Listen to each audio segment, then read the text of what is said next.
Welcome back to That Makes Sense, the show where we get real about the consumer industry. So we're here today to talk about convenience. And what's cool is convenience is no longer simply a store format, but it's become a core function of the overall customer experience. So we've watched what we call the rise of convenience over the past few years, with retailers across the board adopting their business models to make things easier, quicker, and more accessible for consumers. That even extends beyond retail too, to the food industry, to transportation, and to even healthcare. But over the past few months, with the way COVID-19 has impacted everything, maybe it's more fitting to say that we've seen the role of convenience actually skyrocket. So joining me today to discuss this are two pros in the convenience space. Art Sebastian, who's currently Vice President of Digital Experience for Casey's General Store, and Oliver Page, my colleague here in Deloitte Consulting. Gents, I know you both well, but let's take a moment to introduce yourselves to our listeners. Hey, Bobby, thanks for having me on the show. And hey, everybody, this is Art Sebastian. I'm glad to join you today, and I'm the VP of Digital Experiences at Casey's, and really have responsibility for all things digital, including digital marketing, social media, our loyalty program, e-commerce, and analytics, and have spent my career in the retail industry and some time in CPG as well. Art, Bobby, good to be on with you guys. And for me, a little of my background is I'm a partner at Deloitte Consulting, and I've been in and around the consumer industry for my entire career. At Deloitte, that includes retail, restaurants, convenience stores, travel and hospitality. And I work around digitizing brands, helping them transition into the digital era. And that specifically includes crafting digital strategies, designing next generation experiences for both guests and employees, using the data to create insights around their customers, and then standing up and operating platforms to power these types of transformations. Thanks for having me. What's awesome is, between the two of you guys, we've got good experience across multiple different, formats, grocery, convenience, QSR, and across, different elements, marketing, technology, core commerce, and all of those things really contribute to convenience, especially in the modern industry. So I think this is going to be a really great conversation. So let's jump back in to where I think many people's heads might go first is convenience stores themselves, right? The quick in and out for snacks, beverages, maybe some fuel or other items. What does that look like today for these specific convenience stores? Maybe Art, you could spend a little time talking about that.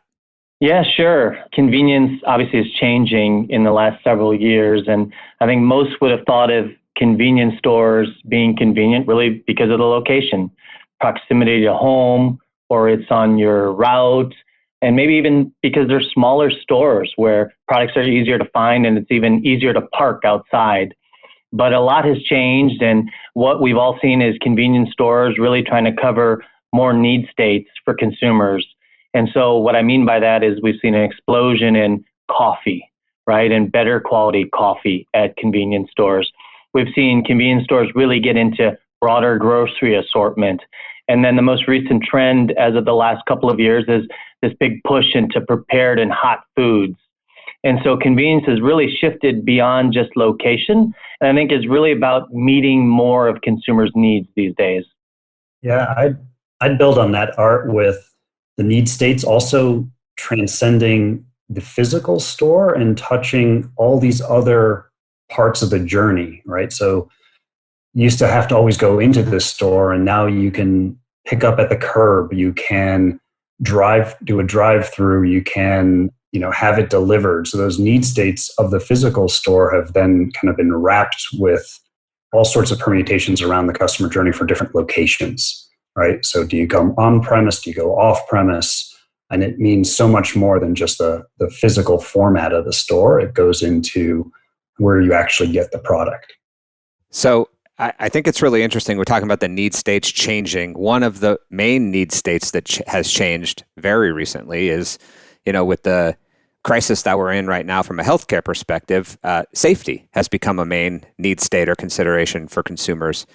So how do you incorporate safety, healthy, cleanliness, whatever adjective you want to use there, into that experience without really hindering convenience?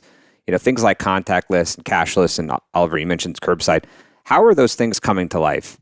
Yeah, so there's been a huge shift, right? So pre-COVID, safety, wellness, they were pretty far down the consideration set for most people, right? So some brands were exposed and they had more focus on safety and wellness than others. But for the most part, the value proposition around things like contactless payments were really around the experience. How do we make it faster or more convenient? What's happened now over the last few months, we've seen a flip in digital adoption. We've seen many brands go from a few percent digital adoption to 70% or more adoption. Now, of course, quite a bit of that was just mandated. But what's come out of that now that we're kind of on the backside is watching how safety and wellness has really shot up to the forefront of the consideration set. So there's been a rapid shift over to repositioning contactless payment, which used to be things like scan and pay or click and collect, and now is all about contactless. We've seen, a push for curbside pickup or drive-through as a digital offering or a contactless offering. Even what we've seen around delivery has evolved pretty dramatically with contactless delivery, drop off at the door versus having to interact with another person. I think what's going to be very exciting is, what we see in the evolution of the model. What's the next evolution around how all of these things continue to push, right? So drive-through has been fairly stagnant. We're starting to see a little bit of evolution there on safety and wellness and contactless payments. But I imagine that's going to continue to accelerate. Yeah, I'll just jump in there and say, in addition to digital capabilities and experiences, sort of lighting up new safe options, I'd say there's a lot going on in stores today too. And, all of us are in stores as consumers ourselves. And I think what we've all started to notice is a lot more cleaning occurring. And you're seeing cleaning becoming a regular part of store employees, job description, just keeping things clean. And you're also seeing some of the social distancing in stores. And, a lot of that has really changed the way that consumers walk through a store and or shop.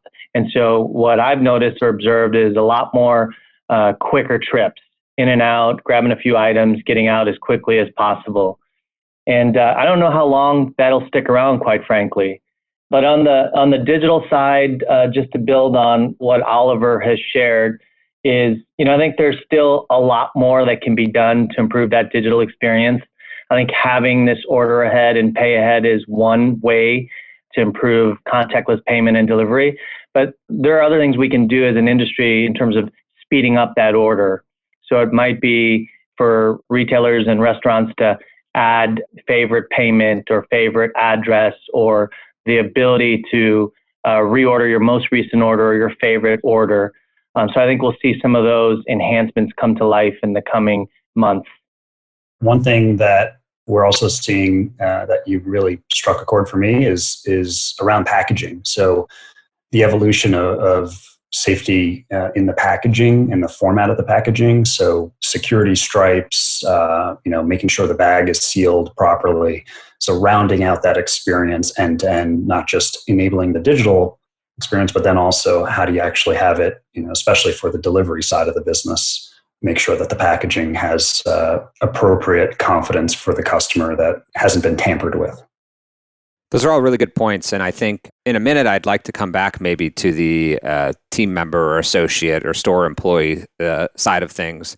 But before we do that, we talked about in the convenience space specifically that COVID has sort of accelerated things. We also talked briefly that convenience was starting to play a role outside of the traditional C-store space. And of course, COVID has had an impact on that as well. So how would you say the notion of convenience has really been translated from the C-store, who were sort of the experts in it, and applied to other formats like grocery, like QSR, maybe even to other ones that wouldn't be as expected as apparel? Yeah, no, it's absolutely permeating all industries. Product and price has always been tremendously important, but this concept of convenience is applied to the way we shop, the way we interact, in all facets of life. You just think about the way you buy things at home, right? If you're low on shampoo, then you'll go online, order it, get it in a few days. that concept has translated to many industries. So if I look to restaurants, right, there's been a massive shift towards digital to better serve customers on their terms. I have a few minutes, so I'll order now, and I like the same handful of products, so bring it to me. I'll pay a little extra for that, the convenience of having something delivered. And we see this in the data. We see that these channels are extremely sticky. They keep customers engaged, and there's a willingness to put convenience up ahead of things like price, and in exchange, pay a little bit more for something that was historically, as long as it's an incremental amount more, pay for that convenience even. And we're seeing a proliferation of some of that into very different ways. So this concept of subscription models where the convenience factor is, it's already set up, it's part of my daily routine, and I grab my coffee as part of that model. So the definition of convenience is really extending in different ways across different industries, which I think is very interesting. Yeah, the other thing I'd just add to that is the notion of speed, right? So when we talk about convenience, I think for most of us, something that comes top of mind is just speed, right? How do we get in and out fast? And the grocery channel is a great example of a channel that has really invested heavily in the notion of curbside pickup and home delivery the last few years. But even in the recent few months, we started to see some innovations or some enhancements to those business models. And I'll just give you a couple of examples of things I've seen most recently. I've seen some grocers with now the option for even faster curbside pickup. So it wasn't, I guess, just good enough to offer curbside pickup. But if you're really in a hurry, you can pay extra and pick up within the next hour or two, depending on that retailer's business model. And so they're just adding that extra element of speed for their customers if they think that's important. Something else that I've noticed starting to pop up is this whole notion of arrival detection for curbside pickup. And this is, I'm seeing this across various retailers, whether it's the grocery channel or general merch or hard goods. And so when you order for curbside pickup, traditionally you'd need to alert the retailer that you've arrived. And now we're seeing retailers invest in arrival detection technology. So they know when you're approaching the store or when you've entered the parking lot. And so they're queuing your order up so they can get it to you as quick as possible. Again, all in the spirit of moving fast and increasing speed. So there's a lot of what we've seen as sort of the core strength of convenience retailing starting to work its way throughout other channels. And at least from what I've seen, Bobby, it's just all in the spirit of speed. Just to build on that for a second, Art, what I think you started to hit on, which is really cool, this arrival detection piece. And then what goes with that is also the whole associate experience. So how do you enable the associate to create very convenient experiences? So when you call in, having all the customer's information available to you so that you can go make quick decisions about here's the products that customer wants to order, or as orders come in and you're managing through them, how do you make sure that the right one's going out at the right time so that customers aren't waiting? So back to your point on arrival detection, but putting also some of that in the hands of the associates so that they're working on the right things at the right time. That's been a pretty interesting evolution that's starting to get more investment and thinking going into it. Yeah, I'd agree. And I'm, as a consumer and as a person participating in the industry, I'm seeing that a lot as well. And frankly, I like it. I mean, I think it's a more effective use of the technology that most consumers carry around in their pockets or purses or hands all the time, to kind of help make things as smooth and convenient as possible. So you guys talked about some good things, right? Some hits for sure in terms of how people are translating convenience. Love to hear more about a few of those additional hits, or what maybe are some misses that you've seen recently when it comes to how companies are trying to implement convenience across the board. One of the hits that I think is probably obvious to many is the real heavy push on delivery. Boy, what a convenience, right? Order ahead and get your order, whether it's food or groceries, delivered to your home. I think that's a real hit. And I think retailers and restaurants will continue to improve that digital experience. Something else that I found pretty interesting is self-checkout in grocery stores has been a hit for many years, right? And what I've observed in the last handful of months is it seems like grocers are starting to increase the number of self-checkout stations versus full-service stations. And so that seems to be a hit. And what I'm wondering is when self-checkout will move beyond grocery and into convenience retailing. Now, there's a lot of nuances, in grocery, you're typically buying more items. And then in the convenience store, you end up with 2 or 3 items. And so, is it really faster to check yourself out? But as we're talking earlier about the whole idea of safety, and if I can self-check in a convenience retailer, is that a form of no contact shopping? And so I don't know if it's a hit or not, but I think it's a space that will be explored in the coming months. I like those examples. Or maybe I'll just build on it with a miss that I've seen, not everywhere, but certainly an area for opportunity and improvement is around service recovery and being more proactive with it. So we're getting better at capturing issues in the experience and then trying to support customers. But there's so many times where this is not a regular part of the experience. Think about when you're, let's just say, in a restaurant and you're getting some food brought over to you, and you can say, oh, this isn't quite right, and then get a quick recovery or something off your bill. That doesn't fully exist in sort of the convenience experience. You get home and the product's, maybe something's spoiled, or maybe the packaging's torn, or maybe you ordered some prepared food and it didn't arrive quite to your liking. The food's maybe kind of shifted in the packaging. It's all sort of mushed up on the side.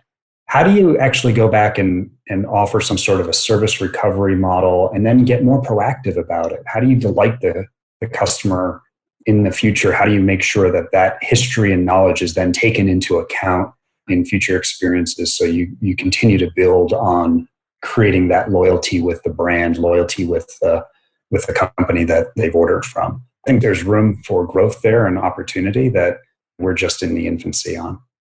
You guys talked a little bit about looking forward. So let's play on that and let's look kind of way forward, right, in the future, like way out there, which I know is a little weird right now.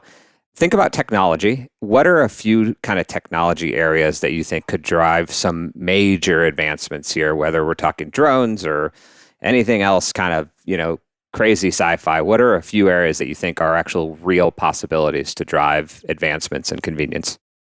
Hey, Bobby, I love this question because this is really a question for dreamers, right? Yeah. And forward thinkers. So I love it. There's a couple of things that I keep thinking about, and they might be sooner than we think. One of them that I think is something that should emerge in the very near future is this whole notion of dark locations. So whether it's a dark store or a dark kitchen, I think it's something that we'll start to see more of across the industry. And the big business opportunity there is the ability to build smaller locations, potentially in more urban locations where you don't really need to be set up to serve customers coming inside. You just need, your inventory or your kitchen. And if you build a pickup or delivery model, that could be really interesting. I think it gives retailers or restaurants the ability to expand even faster and reach more customers. And obviously, you'd leverage technology to bring that business model to life, order ahead, digital engagement, all of that fun stuff. The other thing that I'd put out there as something that I think a little bit further, but still in the medium term, is the role of in-home technology. I can foresee a time where the mobile app might be just one of the digital ways to put an order in. So the website, the mobile app, but maybe there are other devices that are more conveniently located throughout a home or an apartment where customers can place orders. And that might have connectivity to their favorite restaurants or their favorite retailers and have their payment built in and all of that. I love it. I'm going to go a half step further out.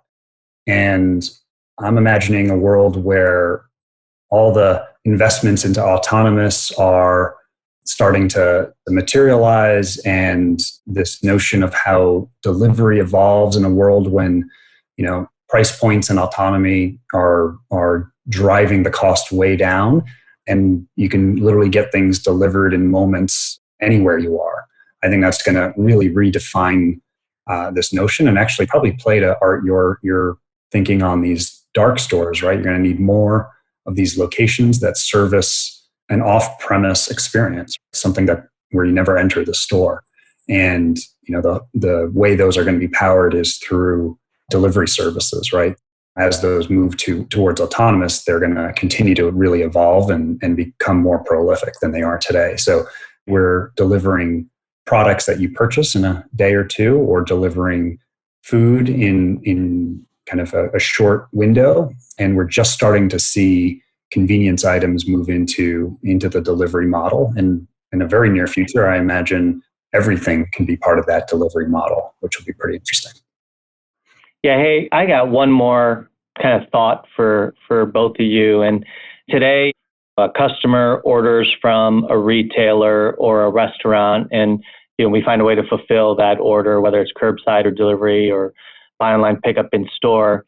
But if you look further out, is there a day where the consumer looks for a set of things and that can be fulfilled in one order with one payment? I may want a pizza at a certain location. I may want some convenient grocery essentials, and I might want a dessert from a total other location. Is there a day where technology pulls that together from multiple retail stores and gives the consumer what they want, right? The ultimate convenience of shopping from everywhere and just getting what they want as quickly as possible.